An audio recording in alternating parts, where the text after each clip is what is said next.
Hoopland's update is finally here, so let's talk about everything that came out with the 1.09 update, talk about things that are going to be coming out with the newest patch already, as I'm a couple days behind this, and also talk about things that are going to be coming in the future now that we have kind of a roadmap to solidify 2025. So I'm just going to literally read from top to bottom. It's a very long list. I'll have some screenshots, gameplay over the top, so you can kind of get an idea of what these features look like. And the first thing we're going to talk about is the Pro League added to career mode. So obviously this was like the big back-of-the-box feature that's been added. I mean, we've been playing college career mode for a couple months now. Finally have the ability to go from college, get drafted, post-game press conferences as well. You know, people trying to meet up with you after a big win or loss and get some sloppy steaks at some restaurant, their treat. You know, a bunch of different stuff added. Then we have the three-point contest being added in the All-Star game as well. This is something that is not necessarily something that was needed, but is a super cool addition to have, you know, just in general. You can play as yourself in career mode, or you can just play, you know, if let's say you're the Phoenix Suns and Devin Booker makes it, or you're the LA Stars if you don't have the $5 and Poland Strong makes it, you can be Poland Strong, which we've all been dying to become. Before, if you were the last person to be in the three-point competition, you'd have to literally sit there and wait for every single CPU player to go through the three-point competition, and now you have the ability to skip that, which is very necessary. Trust me, it makes you not really want to watch everybody shoot the pixelated ball into the pixelated hoop until it's your turn. Now, it's a little quality of life that's already been added in the newest patch. So we also have the ability to customize on-screen buttons, which is really nice for people that like to hide the, turn the opacity of the buttons down to 0 like me. For creating content, it makes it so much better to watch, like not having giant buttons in the way. Now, when I play the game by myself, like, you know, in my own free time, I like to have the buttons at like 25% just so I can see what I'm clicking. But now you can make the buttons basically huge. You can make the buttons take up the whole top, the whole bottom. You're not going to misclick. There's many times when I'm playing career mode, you know, for, you know, a series on my channel, trying to shoot or block. This happens a lot. Trying to block and I'm not clicking the right button because my finger's not in the right spot. Now you can just make the buttons huge. We also have, I don't know if it's going to be on here in order, but I do think it's important if we're talking about the buttons to talk about the icon passing. This is such a game changer. When I first got my hands on this a few days ago before the update came out, this was like one of my favorite things about the game. You might think like icon passing, like that's cool, but not really like anything crazy. Transition game is 10x. It is the efficiency is absolutely insane. As a point guard or any sort of person pushing the pace in transition, if you have a conglomeration of players kind of bunched up and you're in the back of the line and you're trying to get the ball to the guy who's going to the wing or going to the corner, but there's a bunch of guys in between, there was no way to be able to, you know, float the ball over the top because the CPU thinks you're passing it to the closest guy you're aiming at. Now, you switch to icon passing in transition. Granted, you can't do, dribble moves and stuff, so sometimes you get the ball stolen while you're trying to do it. But if you can have an idea, oh, okay, I know my shooting guard is the right button. In icon passing, in transition, he's going over the corner. You have the ability to pass it over and through everybody. Pass it across the court, which you never had the ability to do. So moving forward, we have the ability to copy game sliders from existing saves. That's just nice, you know, to have as another quality of life feature.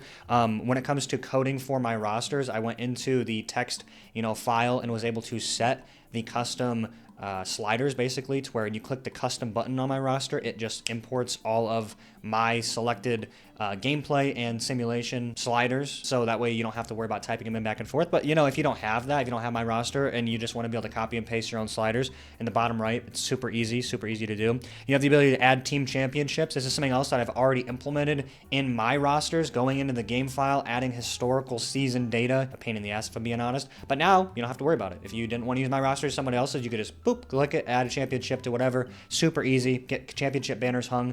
They don't have the ability to retire player numbers, which again, hate to shout myself out. I have that added in my rosters by going into text files and editing them myself, creating them as players, having their own player ID, then retiring them. But this is something really cool to have and a little bit more nuance. When you're looking at the banners and kind of having that realism feel, which is pretty sweet. You can customize the game ball. Now you have up to 4 different game ball options. I haven't really messed around with that too much. Kind of like the default game ball and then all the other ones it comes with, just like the all-star ball, everything in between. You can set team uniforms to random. Just another fun thing. Added scanline effect as well. You see stuff like this in like Retro Bowl where they have pixelated games trying to replicate a more old school feel, and you have the ability to have scan lines. I personally like it to be as pixelated but also HD as possible, so it doesn't really, help me out too much. But if you like that aesthetic, the big thing is the 60 FPS, or the now maximum frame rate allowed for the game. Previously, the game was only playing at 30 FPS or 29.9 or whatever it is. Now the game plays at 60 FPS. It looks so much better. I think it looks so much more fluid. The gameplay on the court, main menu stuff when it's loading and syncing up, and the little thing that scrolls across the top, the little ticker, everything looks so much more smooth, which that's huge, actually. It makes the game look way better. So now we go on to, that was basically all the new features, all the back-of-the-box stuff. Now there's a ton of other stuff we're going to cover. We're literally only like a third or fourth of the way through. So if you haven't smacked the like button, what are you doing? Come on, wake up. All right, season mode improvements. No, actually, no, we're going to go career mode improvements next. So we had practice drills, post-game social interactions, post-game press conferences. I mentioned those at the top of the video. The practice drills, we have attack the basket, which is going to be basically you versus another guy, blitz past him, and that's going to be your finishing XP. Jump shot challenge, there's going to be highlighted areas on the court. Just go to those spots, try to hit the shots, get the points. Lob and jam, which is going to be increasing your creating XP. You're just kind of running in transition, toss up a lob to some big guy or whatever. And then defensive stops, that's just going to be basically you 1v1, try to stop somebody. CPU is pretty relentless in that drill, not going to lie. They really like to just huck up threes. If there's literally 0.1 second on the clock, if you were to be on offense, you could not get a shot up. The CPU instantly just 0.1, just lobs it up, usually hits it, honestly, which can be pretty disheartening when you're trying to get gold or even struggling to get bronze. We have College League Awards, which there's been a couple more, sprites and everything added. College League Championship banners, added college 1-and-1 free throw rules, so now you've got where, you make the first shot, you get the second one. If you didn't have that before, it was just going to basically be the pro, you get fouled, you shoot 2 or 3, whatever the shot was. And again, if you don't care about all the little intricacies, I'm going to put timestamps, I guess, to the different tabs, whether it be season mode improvements, new features, so if you don't want to hear all the little intricacies, but I'm basically covering from top to bottom this entire list. Pro League career goals added, there's a ton of them, whether it be your first steal, your first 100 points, your first, triple-double, everything in between. You have a Pro League front office ability, which added Pro League front office ability. What does that even mean? Career mode improvements.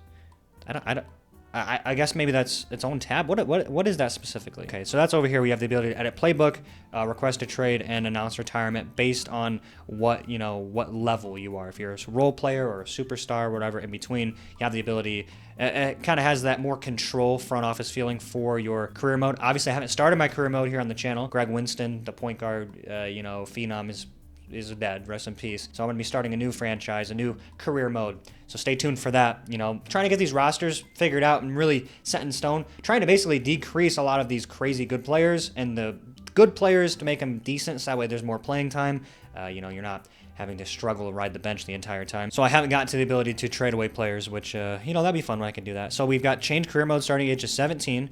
Quality Showcase now features actual players in the league. So you can do, Cooper Flag, Ace Bailey, everybody in between, Dylan Harper when you import the NCAA rosters. Ability to view Quality Showcase rosters, improve My Player stat screen, and updated World Elites team logo. So that's everything for career mode, a laundry list of season mode improvements. You have dynamic age regression, things changing up and down based on how well a player is performing. You have the ability to view age regression changes in your injury history screen, so you can see who's increased and decreased.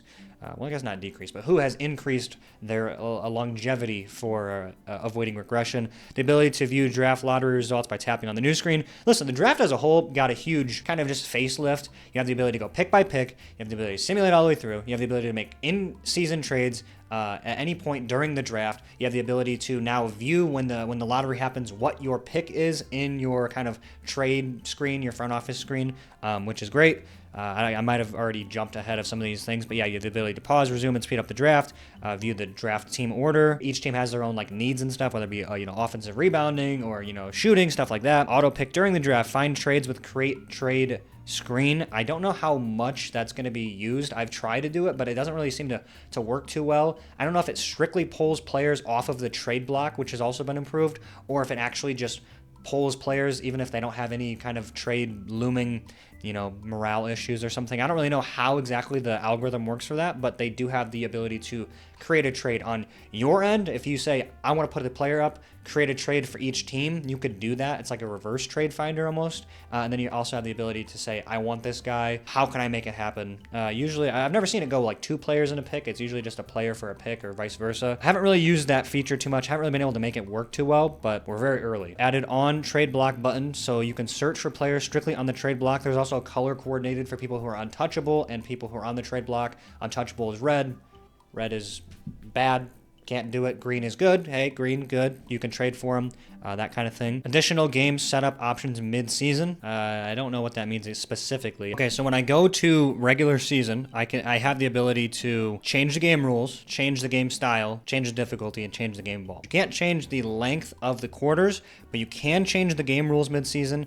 I suppose if you thought the shooting fouls were too high, or I don't know what else you'd really be changing here. Backcourt violation. I mean, that'd be more like stuff you'd vote on, I guess.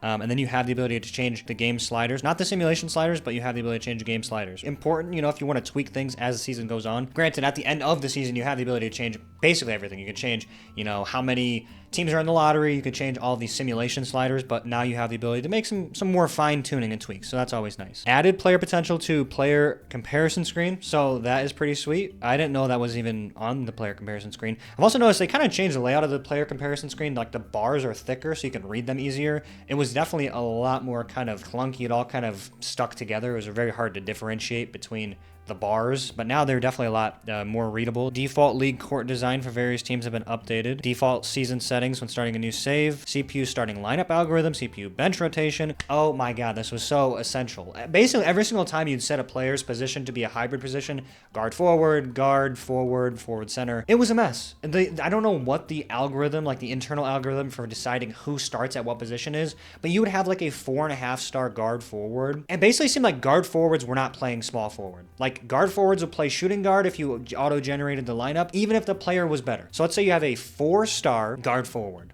and then you have a 3-star guard, and another 3-star guard, and another 3-star small forward. It seemed like the guard forward, who was better than all the other players, would either be playing shooting guard, or if you put a good shooting guard in, and you think, okay, he's a guard forward, he should be able to replace the 3, he should be able to replace the small forward. He wouldn't. The small forward, even if he was much worse, would always hop in. I feel like the guard forward just never got the ability to get in the starting rotation at the 3. I know when I was doing the Celtics and trying to make Jaylen Brown, who's like a 2-3, he started as a 2, now he's kind of playing 3 because Jason Tatum was like a 3, and now he's playing 4. He would never get in the starting rotation, so I had to make him strictly a small forward, which would always ruin, rotation when it comes to not necessarily the minutes, but when you're playing against the Celtics, for instance, you never see Jaylen Brown hopping in at the 2. If they wanted to run Drew Holiday off the bench or vice versa, whatever the situation was. Again, this is very nuanced, but the point being is, thank God, the algorithm is fixed. And then when you auto-generate and auto-optimize basically all of the new starting rotations, it makes a lot more sense. Before, guard forwards, we're not getting that love. They're not getting that attention. Very long tangent to say,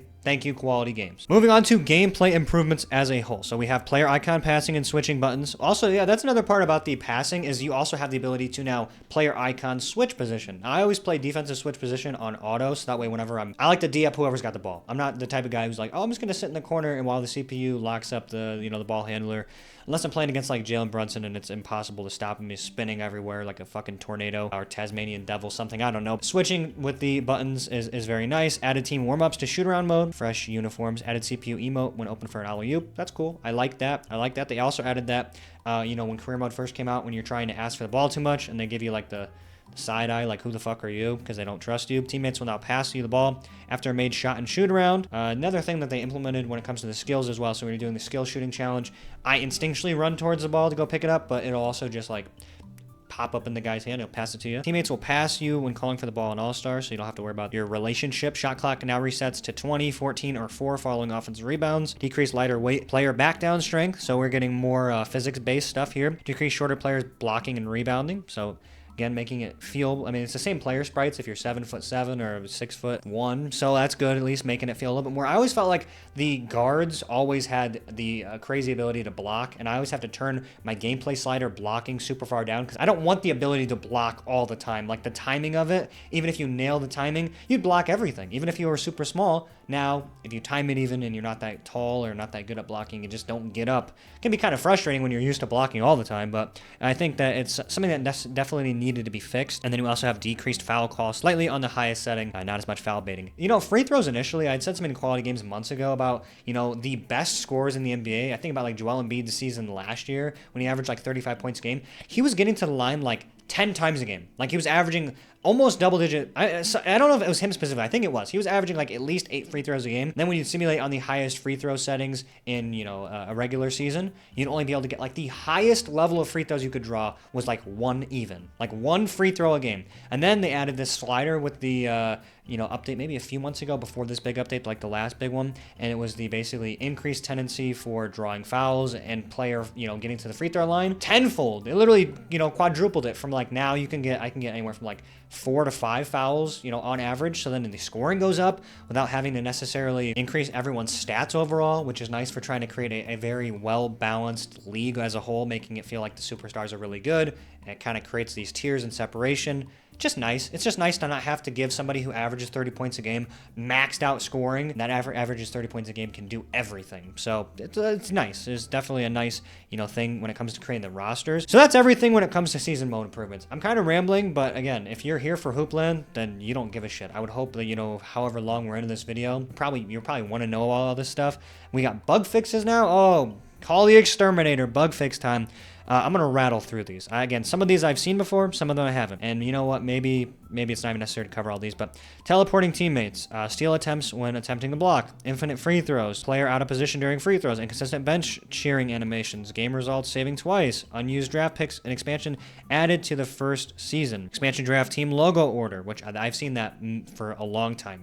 It's like you go to draft, you're the first pick, they're the second pick. I don't know if it goes snake. I think it does. They get the second and the third, and it still has their logo for the fourth, but it's you. Good. They fixed it. Draft rankings before quality showcase. Sim ahead, quitting from the quality showcase. Ability to upgrade players during the draft. Ability to alter CPU lineup rotation after backing out. I've seen that before. You can basically hop in the team's, front office when you're trying to look at their roster. Then you're like, oh, I can control them now. Ability to release players when above the minimum roster count. Inability to sign player extensions when the player interest is at 100. Rejected trade offers preventing contract extensions. Team building status algorithm. Players on top news wearing incorrect uniforms. Camera flashing freezing when cycling through the season awards. Fix autosave when editing custom draft classes. So I think the bug fixes are important to talk about because, again, I've said it so many times whenever I cover these Hoopland updates, and this is probably the biggest one I've ever covered. Talking about the bug fixes is so important because you come up with these great, ideas. Quality is in the lab. He's cooking up something great. He puts it out, hoping that everything, works well. That's what the beta testers are there for, try to find bugs and everything else in between. All these cool features, but then you have a ton of bugs as well because,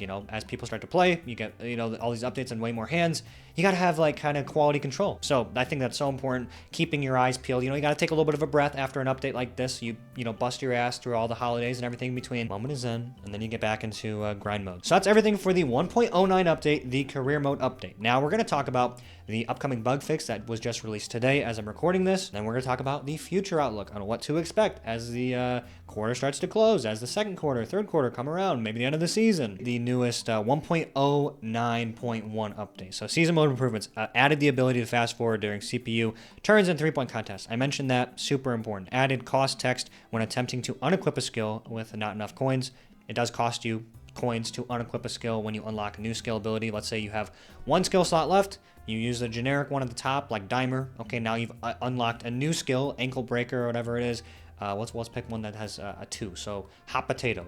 Is that a 3? I don't know. Whatever one has a 2-star, okay, now you have the ability to equip it. We have to unequip Dimer in order to be able to equip a 2-star one, so you can get the 2 skill points. Basically, it costs you money. This economy, inflation. Improved quality showcase and all-star minute distribution. So we're gonna get some more minutes there. Put up even more crazy stats. Improved XP category when full on a player screen. I noticed that. It was like you'd get a full bar on the upgrade screen, whether it be the bar for finishing or creating or shooting or defense, it'd say full, but it wouldn't give you a +1. It would just say full, and then you had to keep progressing through the season, and it would reset. As far as career mode improvements, we have the added ability to customize the playbook in college practice screen. And we also have the temporarily disabled broken fantasy draft setting. Some things, as you fix some things break. That happens. Gameplay improvements, reverted foul call frequency on the highest setting. So that thing I mentioned at the end, you can go ahead and forget about that. Clutch gene activates on the last rack of the 3-point contest, and then player emote calling for an alley-oop now deactivates when you're shooting. So you're not going to have the big emote getting in your way as you're, hitting the game-winning shot.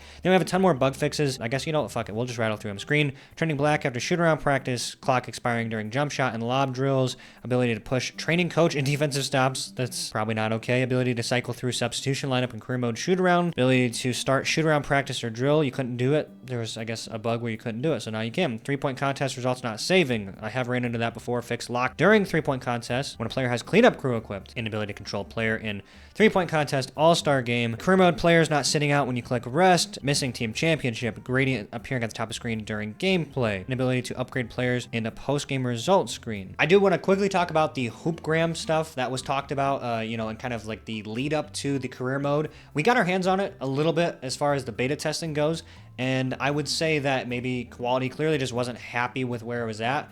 It seemed pretty sweet when I was able to, you know, mess around with it, follow players, follow teams, and everything in between. But clearly, it's just got a lot more work to be done because it's supposed to be kind of like a hub that you can go to, that online social media presence. You'll have fans, you'll have kind of like a fame level. So there's a lot of like moving pieces, and adds a ton more to the feeling of kind of creating yourself as an icon. But it's just not ready. So, you know, with that being the case, quality would much rather push it back a little bit, which we can see here in the 1.09.3 May, sometime in May, Hoopgram front office abilities, and also the new hairstyles, which is awesome. There is a whole dedicated spot in the Hoopland Discord where you have CBJ's Barbershop, and people are kind of sharing these different art styles and hairstyles they've created. New facial hair. Going to add to the customization aspect of your leagues and also your career mode, so just a bunch of new looks. And now we have moving forward to the 1.10 update sometime in Q4 college franchise mode. So think about everything you have in season mode now for the pro league. Yes, you could take a college roster and flip it pro, but you won't have like transferring players. You won't have, it'll just basically be like a free agency, which honestly with NIL, kind of how it feels anyway. A dedicated college franchise mode. And then the Steam edition, which has been launched. They talked about for Q4 for Hoopland. You know, wishlist that on Steam. It'll definitely help them out. Then future releases. We have console edition. So guys, that is it. That is everything for the 1.09 and the 1.09.1 update for Hoopland. Is that enough points to make? I don't know. Guys, I'm sorry that it took so long for me to get this out. The number one priority for me as of right now that this video is out and you guys have all your information and you're creating your archetypes and creating your builds and dominating the league and becoming the greatest of all time, is to finally finish off this NBA roster that I have been working on for literally years, and then finally start up this new career mode and a new position. I will probably expedite the college process so we can get right into the meat and potatoes. We've been playing college basketball for long enough. It's time to get into the pro league, all right? It's time to actually make our stamp, make our staple on the league as a whole. If you guys are excited for that, be sure to like this video, subscribe so you don't miss the next one, join my Discord so you can get all the updated links for the rosters when they come out, and that's it. I'll see you in the next one. Take it easy. Adios. The video's over.